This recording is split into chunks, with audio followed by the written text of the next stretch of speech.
Hi, I'm going to be analyzing Act 1, Scene 2, pages 71 through 75. How are you tonight? Good, I'm glad you're doing well. So the circumstances of this scene includes Ruth, Mama, and Walter. And the circumstances are Walter has just returned from going out, and he returns and he wants to talk to Mama and Ruth about the insurance money and that he wants to use it to invest in the liquor store with Willie. And so at this point in the scene, Mama, Ruth, and Walter have gone into an altercation, and he decides that he's leaving. And Ruth expresses her want to leave with him because she wants to discuss her pregnancy with him. And earlier in the play, Mama and Ruth were discussing the pregnancy, and while they are discussing it, Ruth mentions the doctor, and she refers to the doctor as a she. And this stands out to Mama because their family doctor is a man. And so, upon hearing this, Mama's first thought is that she's planning to get an abortion, since during that time, female doctors were typically the only kinds of doctors that would do services like that. And so, the action in the play, sort of the driving force of all of the conflict, is Walter, with Mama and Walter are having an altercation about the money, first off. And then there's conflict between Ruth and Walter because of their lack of communication within their marriage and how that's straining them, and the fact that Ruth wants to talk to Walter about it, but she's not really getting through to him very well. And so, the counteraction is Mama, because she's sort of coming in and she's trying to be a mediator between the two and trying to bring them closer together, because she wants Ruth and Walter to have a better relationship, not only for the family, but just for their son, typically. And so, the ally of the scene is Ruth, because she's sort of caught in the middle between, well, do I tell Walter about it and see what he says, or do I just get the service done and not mention it at all to him? And then Ruth is also attempting to stay on good grounds with Mama as well. And so I'm gonna go ahead and jump into reading the scene after my brief little intro. And so it starts on page 71, and I want to circle in on the moment where Ruth says, "Where are you going?" Walter: "I'm going out." "Where?" "Just out of this house somewhere." Ruth: "I'll come too." Walter: "I don't want you to come." Ruth: "I got to talk to you about something, Walter." Walter: "That's too bad."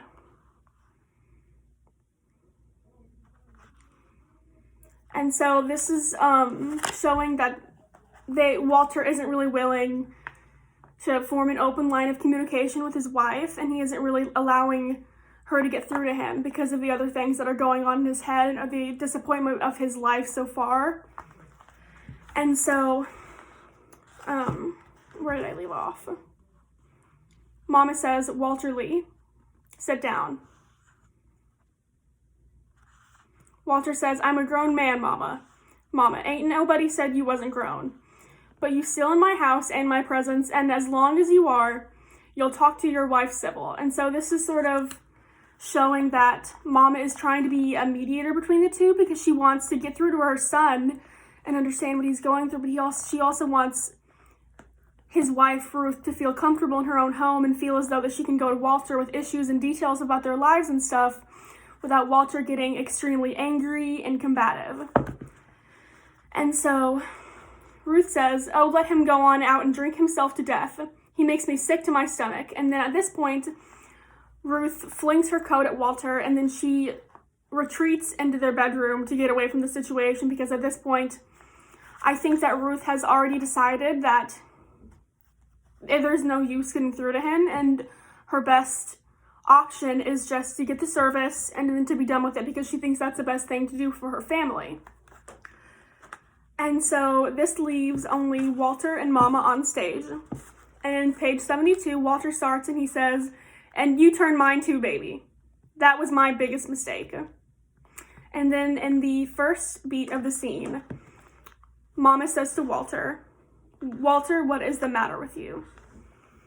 And Mama begins to realize that something is deeply wrong with her son, that he's in a state of discontent with his life, and he is taking out this anger and frustration and stagnation on his wife and his son and the rest of his family. And he's doing this by verbally abusing them and sort of trying to demean them and make it seem like their issues that they're coming to him with aren't as real, because he's going through something that's so much deeper than the rest of them.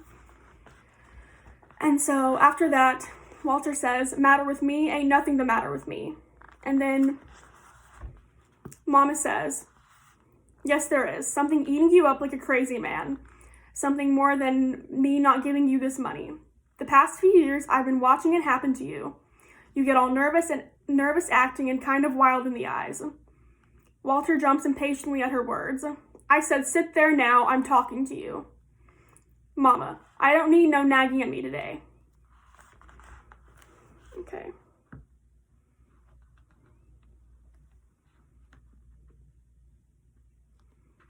And so this is Mama's first attempt at her trying to get through to her son once and for all. And I think this sort of the scene, this dialogue between Mama and Walter is sort of them building up to the fact that although Walter is feeling stagnant and discontent and unhappy with the state of his life now, and the fact that they're living in poverty, that there are much bigger things at hand that he should be worrying about, and that he should take a minute to look around him and realize what's happening with his family. And so after that, Mama says, seem like you getting to a place where you always tied up in some kind of knot about something. But if anybody asks you about it, you just yell at them and bust out the house and go drink somewheres. Walter Lee, people can't live with that. Ruth's a good, patient girl in her own way. But you getting to be too much. Boy, if you don't make the mistake of driving that girl away from you. Why? And Walter says, why? What'd she do for me? And Mama says, she loves you. And so at this point of the scene, Mama is trying to use more of a more emotional approach and try to sort of get Walter to rein himself in and get back to the fact that despite the fact that they fight and despite the fact that there's a lot of strain on their marriage, that Ruth still loves him unconditionally and will do anything for him and their family. And then Walter reflects this and he replies, Mama, I'm going out. I want to go off somewhere and be by myself for a while. And Mama sort of tries to bring it back to circle it on him and talk to him about his business idea and how the insurance money's not going to go to that. And so because she wants to sort of end that argument once and for all, and she wants to make him see that there are much more important things than just making a lot of money and providing a gross amount of money for your family. Even despite the fact that Walter every day as he's driving in his job as a chauffeur, he sees people around him that are wealthy and who don't have to worry about that. They live in comfort. That even though Walter may want those things, he may not be meant to do those things. That maybe that the one thing that Walter needs to do is to focus on his family and make sure that his family is happy, because that's what a man should do in Mama's eyes. And Walter says, or no, Mama says, I'm sorry about your liquor store, son. It just wasn't the thing for us to do. That's what I want to tell you about. And then Walter again deflects this and he says, I got to go out, Mama. And he rises. Mama says, it's dangerous, son. Walter, what's dangerous? Mama, when a man goes outside his home to look for peace. And so I think that this line has a big influence on what the major theme of the scene is the fact that Walter feels the best way to end the problems with his family is getting away from them and getting his own space for a while and sort of spending time alone, but that's only bringing him farther apart from his family. And then the second beat of the scene, is when Walter says, then why can't there ever be no peace in this house then? And so this sort of is Walter showing some sort of willingness to argue with Mama and sort of see her point of view, even though he doesn't think that she will be right anyway. And so he's basically just engaging in this argument with her, and he's saying, and Mama says after that, "You done found it in some other house? ? Walter: "No, there ain't no woman. Why do women always think there's a woman somewhere when a man gets restless? Do you know what this money means to me? Do you know what this money can do for us? Mama, I want so many things." And so in the middle of this line, he says, "Mama, I want so many things." This is basically him sort of showing Mama and revealing to her that this sort of anger and resentment towards his family that's building up is because he wants so many things that he feels his family is getting in the way of. And so Mama says she tries to engage him more and tries to sort of show some sort of listening tactic to get him to continue talking about how he feels. And Mama says, "Yes, son." Walter says, "I want so many things that they are driving me kind of crazy. Mama, look at me. Mama, I'm looking at you. You a good-looking boy. You got a job, a nice wife, a fine boy." And so in this line, Mama is basically trying to reaffirm Walter and tell him that there's nothing wrong with his life. There's nothing to be ashamed of from his life because he has everything that he needs. And Walter says, "A job? Mama, a job. I open and close car doors all day long. I drive a man around in his limousine and I say, 'Yes, sir,' 'No, sir,' 'Very good, sir.' 'Shall I take the drive, sir?' Mama, that ain't no kind of job. That ain't nothing at all.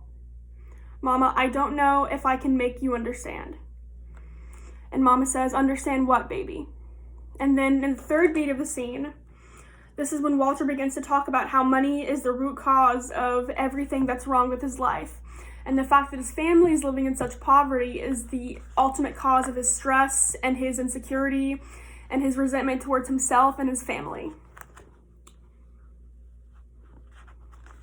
And because of this low income, he sees no silver lining of his life. He sees no way to fix these internal problems that he has, and he sees no future for himself living the life that he's living. And so Mama says, "Understand what, baby?" And Walter says, "Sometimes it's like I can see the future stretched out in front of me, just plain as day. The future, Mama, hanging over there at the big edge of my days, just waiting for me. A big, glooming, blank space full of nothing, just waiting for me. But it don't have to be. Mama, sometimes when I'm downtown and I pass them cool, quiet-looking restaurants where them white boys are sitting back and talking about things, sitting there turning deals worth millions of dollars, sometimes I see guys don't look much older than me." And then Mama says, "Son, how come you talk so much about money?" And I think that this line has a lot to do with Mama's great attempts to support and understand her son, because I think she's starting to realize that the fact that they live under the poverty line, but they have everything that they need other than that, is having a big effect on him. And he wants so many more things that are in reach for him. And so,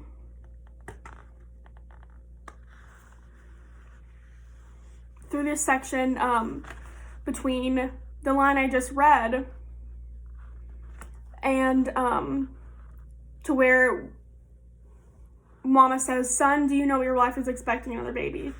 Mama has this monologue where she says, and she goes into detail about how things have changed between the lives of her and Big Walter into the lives of Benita and Walter Jr. And how the morals and the things that people want have changed so much more, because as they're growing up and taking better care of their family and being able to do more, they're wanting more.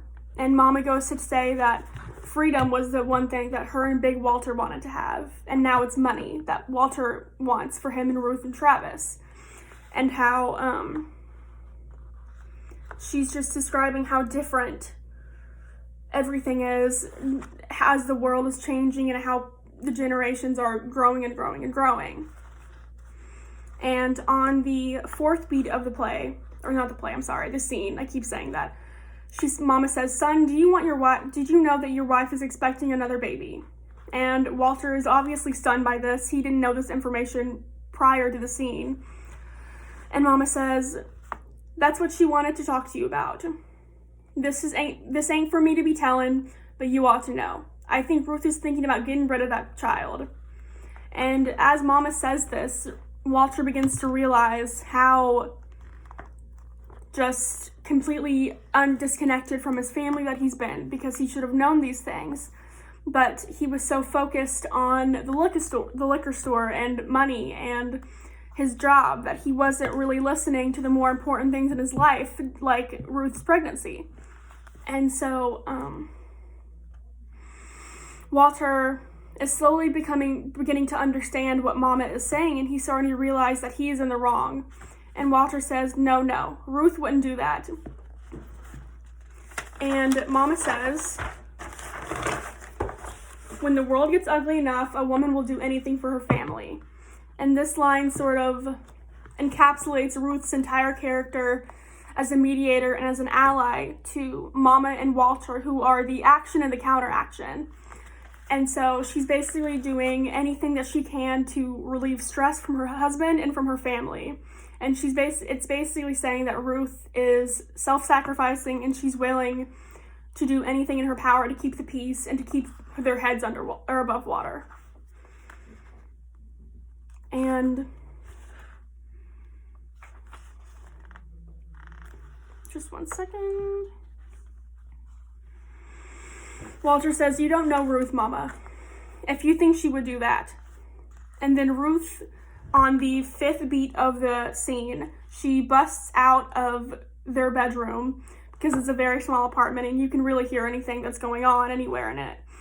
And so she's been listening to their conversation the entire time, and it's safe to say that after hearing Mama and Walter discuss his insecurity about money and how that makes him feel insecure about his life and forces him to compare himself to people that are just have miles and miles and more privilege than he does. And so she's beginning to understand, but she's also trying to hold her ground within the scene and just prove herself and say, "Yes, I would. Like, maybe no one else knows me but me." And Ruth says, "Yes, I would too, Walter. I gave her a $5 down payment." And so in this line, Ruth is just sort of reaffirming the fact that she would do anything for her family, and she would do whatever it takes to keep their heads above water, and she doesn't want anyone to underestimate her, basically. And so there's just a total silence between the three characters as they all sink in what they've heard. And so on the sixth beat of the scene, Mama says, well, son, I'm waiting to hear you say something. I'm waiting to hear how you be your father's son, be the man he was. Your wife says she's going to destroy your child, and I'm waiting to hear you talk like him and say, we are people who give children life, not who destroys them. I'm waiting to see you stand up and look like your daddy and say we done give up one baby to poverty and that we ain't going to give up nary another one. I'm waiting. And so in this sort of monologue, Mama reveals her conflict and what that is rooted from, and that's her memory of Big Walter and how he was such a wonderful man, and how he wants her son and her daughter to model after him and his nobility and his willingness to take care of their family no matter what he had to do. And so basically that is the root of Mama's counteraction, which is the memory of Big Walter and them honoring the memory of him and doing what he would have done. And then Walter's action is what their lives could be like if they had more money. And then Ruth is sort of the mediator and the ally between these two.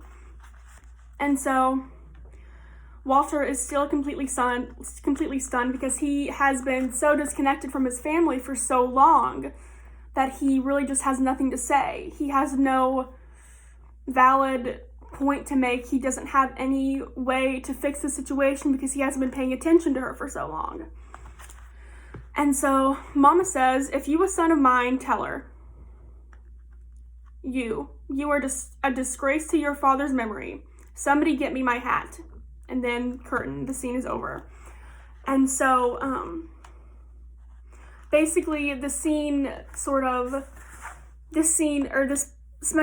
of the scene sort of encapsulates the entire, not necessarily the entire, because not every moment is focused on this, but it's also drawing in how the one objective of the show, the main objective, is how to spend the insurance money.